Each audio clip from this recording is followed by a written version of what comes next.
ఆయన చెప్పగలిగినదల్లా వివేకానంద రెడ్డి గారికి రెండో పెళ్ళయిందట, ఇంకో సంతానం ఉందట. అంతకు మించి వివేకానంద రెడ్డి ఒక ప్రజా నాయకుడని గాని, ఎవరైనా సమస్యతో వస్తే వాళ్ళను ఉట్టి చేతులతో పంపేవాడు కాదని గాని, రాజశేఖర్ రెడ్డి గారి తమ్ముడని గాని, అసలు ఆఖరి క్షణం వరకు వైసీపీ పార్టీ కోసం ప్రచారం చేశాడని గాని ఒక్క మంచి మాట అయినా వివేకానంద రెడ్డి గారి గురించి జగన్మోహన్ రెడ్డి గారి నోట్లో నుంచి రాలేదు అంటే ఎంత ఆశ్చర్యం. ఎక్కడికి పోతున్నారు? ఎలా తయారయ్యారు? వీళ్ళేమో వివేకానంద రెడ్డి గురించి మాట్లాడొచ్చట, హత్య గురించి మాట్లాడొచ్చట, మేమెవ్వరము మాట్లాడకూడదని కోర్టుకెళ్ళి ఆర్డర్ తీసుకొచ్చారు. ఇది న్యాయమేనా? ఇది ధర్మమేనా? ఏం చెప్తున్నారు? జగన్మోహన్ రెడ్డి గారు అవినాష్ గురించి మాట్లాడుతూ అవినాష్ అమాయకుడట, అవినాష్ చిన్నవాడట, మేమందరము కలిసి అవినాష్ రెడ్డి భవిష్యత్తును పాడు చేస్తున్నాము అట. మేము అవినాష్ రెడ్డి భవిష్యత్తును పాడు చేసే వాళ్ళమే అయితే మీరు ఎంపీగా నిలబెట్టినప్పుడు వివేకానంద రెడ్డి గారు వద్దు అని చెప్పినా మీరు ఎంపీగా నిలబెట్టినప్పుడు మేమెవరము కాదనలేదే. మేము అవినాష్ రెడ్డి భవిష్యత్తు పాడు చేసే వాళ్ళమే అయితే వివేకానంద రెడ్డి గారు చచ్చిపోయిన రోజే చంపింది అవినాష్ అని మేము ఆరోపించలేదే. మాకేం అవసరం ఉంది అవినాష్ భవిష్యత్తును పాడు చేయడానికి? ఏం చెప్తున్నాడు జగన్మోహన్ రెడ్డి గారు? బహిరంగంగానే ఈరోజు చెప్తున్న మాట, అవినాష్ అమాయకుడు అని నేను నమ్ముతున్నానట, అందుకే ఎంపీ టికెట్ ఇచ్చాను అట. ఎందుకు నమ్ముతున్నారన్నా జగనన్న గారు అంత గుడ్డిగా అని అడుగుతున్నాం. మీకు దేవుడు ఇంగితం ఇయ్యలేదా? మీకు ఆలోచించుకునే శక్తి లేదా? గుడ్డిగా ఎందుకు నమ్ముతున్నారు? సిబిఐ అన్ని ఆధారాలు చూపుతుంది కదా. చంపిన వాళ్ళు, చంపించిన అవినాష్ గారు ఇద్దరు గూగుల్ టేక్అవుట్స్ లో వాళ్ళ లొకేషన్ మ్యాచ్ అవుతుంది అని చెప్తున్నారు కదా. మరి ఎందుకు నమ్మటం లేదు? అవినాష్ గారు చంపిన వాళ్ళు లావాదేవీలు జరిగాయి, డబ్బు ట్రాన్సాక్షన్ జరిగింది, అడ్వాన్స్ తీసుకున్నారు అని సిబిఐ సాక్ష్యాలు చూపుతున్నా కూడా మీరు గుడ్డిగా ఎందుకు నమ్ముతున్నారు? ఫోన్ కాల్ రికార్డ్స్ ఉన్నాయి, చంపిన వాళ్ళు అవినాష్ రెడ్డి గారు ఇద్దరి కాల్ రికార్డ్స్ మ్యాచ్ అవుతున్నాయి అని సిబిఐ సాక్ష్యాలు చూపుతున్నా కూడా ఈరోజు ఎందుకు గుడ్డిగా నమ్ముతున్నారు జగనన్న గారు అని అడుగుతున్నాం. మీకు అన్నీ తెలిసి కూడా అవినాష్ను కాపాడుతున్నారు అంటే మీకు ఏ అవసరం ఉంది బా కాపాడుతున్నారు? జగన్మోహన్ రెడ్డి గారు సమాధానం చెప్పాలి. అవినాష్ రెడ్డి గారు అక్యూజ్డ్ గా సిబిఐ చేర్చినా కూడా ఈరోజు జగన్మోహన్ రెడ్డి గారు ఇన్ని సంవత్సరాలు అవినాష్ రెడ్డిని కాపాడాడో సమాధానం చెప్పాలి.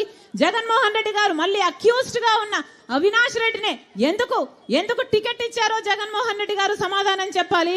అంతేకాదు సాక్షి ఛానల్ చనిపోయింది వివేకానంద రెడ్డి ఆఖరికి ఎంత ఘోరంగా ఆయన మెదడు మీద 7 సార్లు గొడ్డలితో నరికి చంపితే ఆఖరికి ఆ ఎముకలు బయటకు వచ్చి ఆ మెదడు కూడా బయటకు వచ్చి ఇల్లంతా రక్తం ఉంటే సాక్షి ఛానల్లో మాత్రం గుండెపోటుతో చచ్చిపోయారు అని ఎందుకు చెప్పిందో జగన్మోహన్ రెడ్డి గారు సమాధానం చెప్పాలి. జగన్మోహన్ రెడ్డి గారు అధికారంలో లేనప్పుడు సిబిఐ ఎంక్వైరీ కోరి అధికారంలోకి వచ్చాక ముఖ్యమంత్రి అయ్యాక ఎందుకు సిబిఐ ఎంక్వైరీ వద్దంటున్నారో జగన్మోహన్ రెడ్డి గారు సమాధానం చెప్పాలి. అంతేకాదు అవినాష్ రెడ్డి గారు కూడా చెప్పాలి. లొకేషన్ ను పిన్ పాయింటెడ్ గా మీది అని చూపిస్తుంటే గూగుల్ టేక్అవుట్స్ లో 50 అడుగుల నుంచి 1000 అడుగుల వరకు తేడా చూపిస్తుంది అని మీరు అంటున్నారే.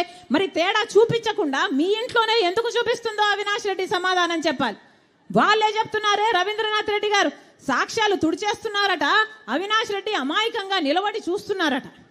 ఏమైనా అర్థం ఉందా? అమాయకంగా ఎందుకు నిలబడి చూస్తున్నారండి? సాక్ష్యాలు తుడిపేస్తుంటే మీకు ఆ మర్డర్లో మీ చెయ్యి లేకపోతే అని అడుగుతున్నాం. మీరే ఒప్పుకుంటున్నారే. మరి అలాంటప్పుడు మీకు శిక్ష పడాల్సిన అవసరం లేదా? మీకు శిక్ష పడకపోగా ఈరోజు మళ్ళీ వాళ్ళకే టికెట్ ఇస్తున్నారు అంటే మళ్ళీ గెలవాలట, అధికారం అడ్డు పెట్టుకొని మళ్ళీ వాళ్ళకు జైలు పోకుండా కాపాడుకోవాలట, మళ్ళీ ఇట్లా హత్య చేసిన అక్యూజ్డ్ వాళ్ళు చట్టసభల వరకు పోవాలట. ఏం జరుగుతుందన్నా మన రాష్ట్రంలో? ఒకసారి ఆలోచన చేయండి. ఈరోజు జగన్మోహన్ రెడ్డి గారు ముఖ్యమంత్రి స్థాయిలో ఉన్నవాడు ఏం మాట్లాడుతున్నారు? ఇలా బహిరంగ సభ పెట్టి 1000 కొద్ది మగవాళ్ళు ఉన్నారు ఆ సభలో మాట్లాడుతున్నది సొంత చెల్లెలు గురించి అని కూడా ఇంగితం లేకుండా నేను వేసుకున్న నా ఒంటి మీద ఉన్న బట్టల గురించి జగన్మోహన్ రెడ్డి గారు ప్రస్తావించారు అంటే ఎంత దిగజారుడు రాజకీయాలు చేస్తున్నారు వీళ్ళు. ఏం అవసరం ఉంది? నేను పచ్చ చీర కట్టుకున్నానట, దానికి జగన్మోహన్ రెడ్డి గారు చెప్తున్న మాట, నేను మోకరిల్లానట చంద్రబాబుకి, నేను చంద్రబాబుకు మోకరిల్లి ఆయన ఇచ్చిన స్క్రిప్టు మక్కీ బట్టి నేను మాట్లాడుతున్నానట. ఏం మాట్లాడుతున్నారు? పచ్చ చీర కట్టుకుంటే తప్పేముంది అని అడుగుతున్నాం. పచ్చ కలర్ ఏమైనా చంద్రబాబు గారు కొనుక్కున్నారా? ఏమన్నా కొనుక్కున్నారా? ఎంత కొనుక్కున్నారన్నా? ఎంత కొనుక్కున్నారు? చంద్రబాబు గారు ఏమైనా పేటెంట్ రైటా? పచ్చ కలర్ అంటే ఏమన్నా పసుపు కలర్ వాళ్ళదా? జగన్మోహన్ రెడ్డి గారు మర్చిపోయినట్టున్నారు. సాక్షి ఛానల్లో, సాక్షి టీవీలో, సాక్షి పేపర్లో ఎల్లో కలర్ ఉంటుంది, పసుపు కలర్ ఉంటుంది, పైన గుర్తుందా అన్న? పసుపు కలర్ ఉంటుంది. దానికి రాజశేఖర రెడ్డి గారు ఆ రోజు చెప్పిన మాట, ఏ తప్పేముంది, పసుపు అంటే మంగళకరమైన రంగు, అదేం టీడీపీ వాళ్ళ సొంతం కాదు అని ఆ రోజు రాజశేఖర రెడ్డి గారే సాక్షికి పసుపు రంగు పెట్టించారు. పసుపు అన్నది మన వంటల్లో కూడా వేసుకుంటామే, అది టీడీపీ ఎప్పుడు కొనుక్కుందన్నా? వాళ్ళ సొంతమా అది? నేను పసుపు చీర వేసుకున్నానట. దానికి ఒక ముఖ్యమంత్రి హోదాలో ఉన్నవాడు ఇన్ని రోజులు సోషల్ మీడియాలో వాళ్ళ వైసీపీ మూకల చేత అయితేనేమి, వాళ్ళ కుక్క బిస్కెట్లు పడేస్తే దానికి ఆశపడ్డే పేడ్ ఆర్టిస్టుల చేత అయితేనేమి సోషల్ మీడియాలో నన్ను దూషించారు, తిట్టారు, అవమానించారు, బెదిరించారు, నానా రకాలుగా అవమానించారు. ఇదంతా సరిపోలేదని ఈరోజు ముఖ్యమంత్రిగా ఉన్న జగన్మోహన్ రెడ్డి గారు మాట్లాడుతున్నది సొంత చెల్లెల గురించి అని కూడా ఆలోచించకుండా నా ఒంటి మీద ఉన్న బట్టల గురించి ఇంతమంది మగవాళ్ళ మధ్య మాట్లాడుతున్నారు అంటే వీళ్ళకు సభ్యత ఉందా? సంస్కారం ఉందా? ఏం జరుగుతుందన్నా మన రాష్ట్రంలో? ఒక్కసారి ఆలోచన చేయాల్సిన అవసరం లేదా? నేను మక్కీ కడుతున్నానంట, మక్కీ నేను చంద్రబాబు గారి స్క్రిప్ట్ తీసుకొని నేను మాట్లాడుతున్నానట. ఎవరన్నా మక్కీ స్క్రిప్ట్ చదివేది మీటింగ్లలో? ఎవరు చదువుతున్నారు? జగన్మోహన్ రెడ్డి గారు స్క్రిప్ట్ పెట్టుకొని మక్కీ వాటు చూసుకుంటూ చదివేది జగన్మోహన్ రెడ్డి గారా నేనా? ఎవరు చదువుతున్నారు మక్కీ? ఏం చెప్తున్నారు? నేను మోకరిల్లానా చంద్రబాబుకి? నాకేం అవసరం? నేను రాజశేఖర రెడ్డి రక్తం, రాజశేఖర రెడ్డి బిడ్డను. నేను ఎవ్వరి ముందు ఏ రోజు మోకరించలేదు. అందుకే మొండిగా ఈ రోజు వరకు కొట్లాడుతున్నా. నా గురించి ఎవడు ఏమి రాసుకున్నా, ఏమి అనుకున్నా ఏ రోజు పట్టించుకోలేదు రాజశేఖర రెడ్డి బిడ్డ. ఎందుకంటే నాకు తెలుసు నా గుండెలో ఉన్న నిజాయితీ గురించి. ఈ రోజు మోకరిల్లింది ఎవరు? బీజేపీ ముందు, మోడీ ముందు జగన్మోహన్ రెడ్డి కాదా మోకరిల్లింది? ఎంతగా మోకరిల్లారన్నా? ఆఖరికి మన ప్రత్యేక హోదాను తాకట్టు పెట్టారు, మన పోలవరం తాకట్టు పెట్టారు, మన రాజధాని తాకట్టు పెట్టారు, మొత్తం అన్ని మన ప్రయోజనాలు అన్ని తాకట్టు పెట్టుకున్నారు వాళ్ళ స్వప్రయోజనాల కోసం. ఎవరు మోకరిల్లుతున్నారు? ఢిల్లీకి వెళ్ళినప్పుడల్లా మన రాష్ట్ర ప్రజల సమస్యల గురించి మాట్లాడుతున్నారా ముఖ్యమంత్రి గారు? అవినాష్ రెడ్డిని కాపాడడం గురించి మాట్లాడుతున్నారు. అవినాష్ రెడ్డి ఎక్కడ అరెస్ట్ అవుతాడో బెయిల్కు తెచ్చుకోవడానికి, లేకపోతే వాళ్ళు మద్దతు తెచ్చుకోవడానికి వెళ్తున్నారు తప్పితే ప్రజల గురించి ఎప్పుడు మాట్లాడుతున్నారు వీళ్ళు కాదా? అసలు మోడీకి దత్తపుత్రుడు అని చెప్పడం లేదా? బీజేపీ నాయకులే చెప్తున్నారే జగన్మోహన్ రెడ్డి గారు మోడీకి దత్తపుత్రుడు అని. మరి జగన్మోహన్ రెడ్డి గారు బీజేపీకి వారసుడా, మోడీకి వారసుడా, లేకపోతే రాజశేఖర రెడ్డి గారి వారసుడా? ముమ్మాటికి మోడీకి వారసుడు.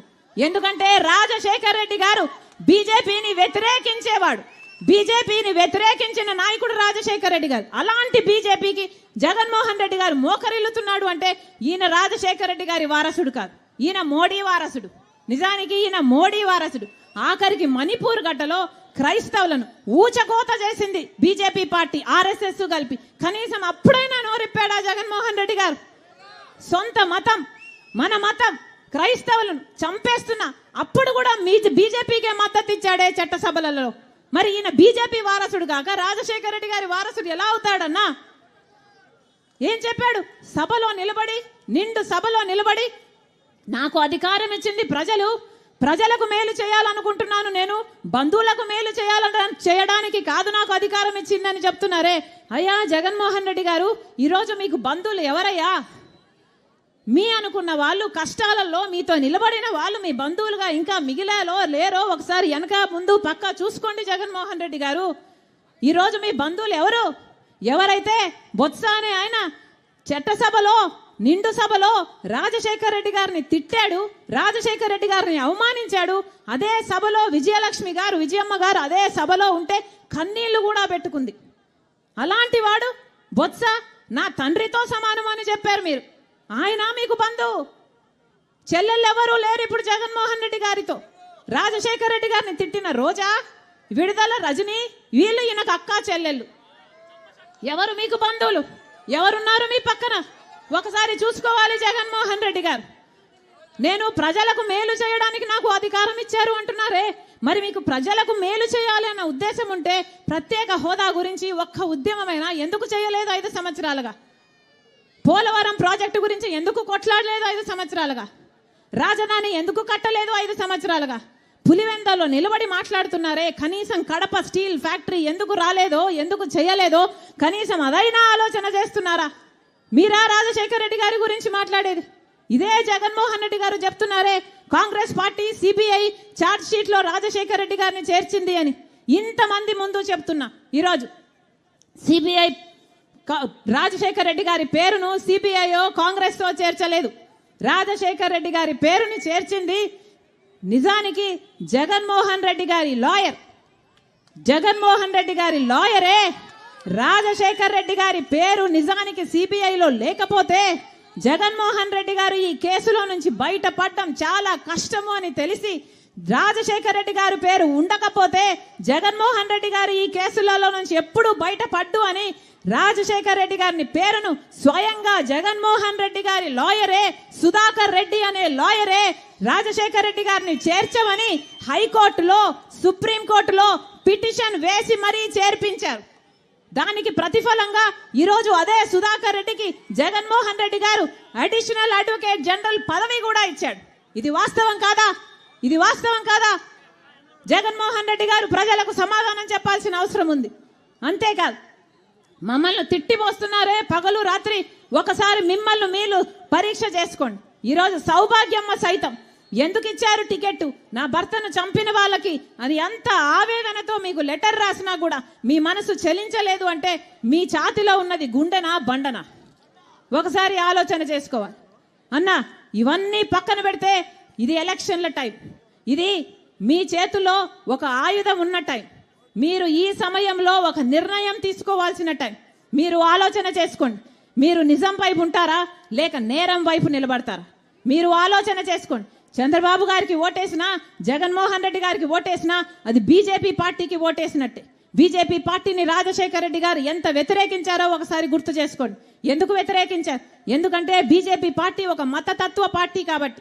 బీజేపీ పార్టీకి తెలిసిన రాజకీయం వల్ల మతం పేరుతో చిచ్చు పెట్టాలి, ఆ మంటలో చలిగాచుకోవాలి. ఇదే బీజేపీకి తెలిసిన రాజకీయం. బీజేపీకి తెలిసిన రాజకీయం ఒక మతాన్ని అవమానించాలి, ఇంకో మతాన్ని రెచ్చగొట్టాలి. వీళ్ళకు అభివృద్ధి గురించి చెప్పుకోవడానికి ఏమీ లేదు. కేవలం మత రాజకీయాలతో ఇంత దూరం వచ్చింది బీజేపీ పార్టీ. మళ్ళీ మళ్ళీ అలాంటి పార్టీని ప్రోత్సహించొద్దండి అని చంద్రబాబు గారికి ఓటేసినా, జగన్మోహన్ రెడ్డి గారికి ఓటేసినా అది బీజేపీకే పోతుందని మరొక్కసారి హెచ్చరిస్తూ, కాంగ్రెస్ పార్టీ అధికారంలోకి వస్తేనే మనకు ప్రత్యేక హోదా వస్తుంది అని మరొక్కసారి రాహుల్ గాంధీ గారు చెప్పిన మాట గుర్తు చేస్తున్నాం. 10 సంవత్సరాల ప్రత్యేక హోదా ఇస్తుంది కాంగ్రెస్ పార్టీ అధికారంలోకి వచ్చిన వెంటనే. మీరు ఆశీర్వదించండి. ప్రత్యేక హోదా సాధ్యం. మన బిడ్డల భవిష్యత్తు కోసం ప్రత్యేక హోదా అవసరం. ప్రతి ఒక్కరూ కాంగ్రెస్ పార్టీని ఆశీర్వదించాలని మరొకసారి, రాజశేఖర రెడ్డి సంక్షేమ పాలన సాధ్యం, అది కూడా కాంగ్రెస్ తోనే సాధ్యమని మరొక్కసారి చెప్తూ, అంతేకాదు కాంగ్రెస్ పార్టీ చెప్పిన మాట, కాంగ్రెస్ పార్టీ ఇచ్చిన వాగ్దానం, ఇల్లు లేని ప్రతి పేద కుటుంబానికి 5 లక్షలతో పక్కా ఇల్లు కట్టిస్తుంది కాంగ్రెస్ పార్టీ. పేదవాళ్ళు, మహిళలు ఇంతమంది ఉన్నారు, ఇంటి ఖర్చు కోసం గడవని ఇంటి